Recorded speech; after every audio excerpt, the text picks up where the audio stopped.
নমস্কার, আপনারা দেখছেন পানি ট্যাঙ্কি টাইমস। রাজমিস্ত্রির কাজে যাবার পথে ট্রাক্টর ও বাইকের মুখোমুখি সংঘর্ষে আহত হলো 3 জন ব্যক্তি। জানা গেছে এদিন সকালে বুড়াগঞ্জের দিক থেকে একটি বাইকে করে 3 জন ব্যক্তি কাজের উদ্দেশ্যে নকশালবাড়ির দিকে যাচ্ছিল।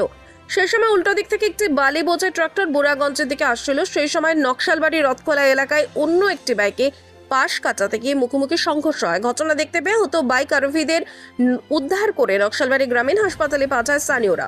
অবস্থা আশঙ্কাজনক থাকায় 3 জনকেই উত্তরবঙ্গ মেডিকেল কলেজ ও হাসপাতালে পাঠানো হয়। আহতরা হলো সুবোধ সিংহ, হরিপদ সিংহ ও বকুল সিংহ। 3 জনেই বুড়াগঞ্জের রায়মতির বাসিন্দা। অন্যদিকে খবর পেয়ে ঘটনাস্থলে পৌঁছায় নকশালবাড়ি থানার পুলিশ ও ট্রাফিক পুলিশ। ঘটনায় পলাতক রয়েছে ট্রাক্টর চালক। গোটা ঘটনা খতিয়ে দেখছে পুলিশ। আমরা কাজে যাইছিলাম। কোথা থেকে? বুড়াগঞ্জ থেকে নকশালবাড়ি আসতেছিল, ওভারটেক করছি। কয়জন ছিল বাইকে তোমরা? 3 জন ছিলাম। কোথায় বাড়ি? আমাদের বাড়ি কোথায় মেডিকেল ট্রান্সফার করা হয়েছে? ট্রান্সফার ট্রাক্টর কি পুরো দ্রুত গতিতে ছিল? ট্রাক্টর চালক কোথায় আছে? ডাক্তার চালক পরে বললো কোথায় বাড়ি। কোন জায়গায় ঘটনা হয়েছে? ঘটনা হয়েছে রথখোলা পরবর্তী। কি নাম? আমার নাম বকুল সিংহ।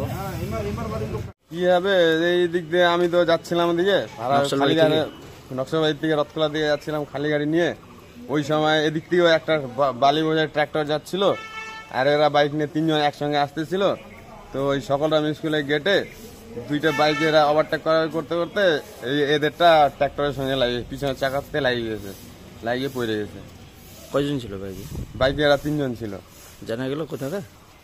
জানা গেল এরা বুড়াগঞ্জ রায়মতির বলে। কি নাম এটা? আমার নাম ভানু ঘোষ। কখন হয়েছে এটা ঘটনা? এইটা কিছুক্ষণ 10-15 মিনিট। এখন কেমন আছে ওরা? এখন তো অবস্থা পরিস্থিতি খারাপ দেখা যাচ্ছে। ঠিক।